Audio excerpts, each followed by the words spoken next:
உன்னை வீடியோவில் தான் பார்த்துருக்கேன். ஏய், நீ தானே அது காசை பிரித்து வச்சுட்டு என்னதையும் பார்த்துக்கிட்டு இருக்க? எவனை ஏமாத்தலான்னு பார்க்குறப்ப? ஏமாத்தனா ப்ரோ? உங்களை மாதிரி ஆளுங்க இருக்கிறதுனால தான் நிறைய விஷயம் உருப்படாம இருக்கு. இந்த காசு ஒரு இன்வெஸ்டரை பார்த்து கொடுத்துட்டு டப்ளாக்னு கொடுத்துட்டு போயிருக்காங்க. அதுக்கு என்ன செய்யணும்னு பார்த்துருக்கணும் தவிர்த்து நம்ம நீங்க சொல்ற மாதிரி எதுவும் நம்ம பண்ண கிடையாது ப்ரோ. இப்போ உள்ள டைம்லலாம் இன்வெஸ்ட்மெண்ட்ல எங்க தான் ப்ராஃபிட் வருது? இப்படிதான் ஊரை ஏமாத்துறீங்க பொய்யா சொல்லிக்கிட்டு. இந்த ப்ரோ 15 வருஷம் முன்னுக்கு 14 வருஷம் முன்னுக்கு பாத்தீங்கன்னா உங்களை மாதிரி ஆளுங்க நிறைய பேர் இருந்தாங்க.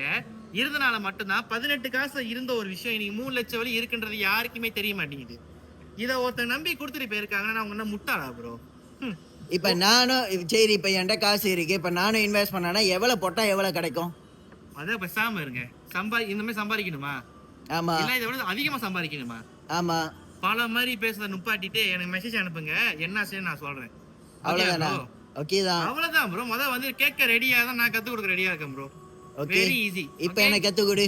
ஓகே, போன் வச்சுட்டு வாங்க.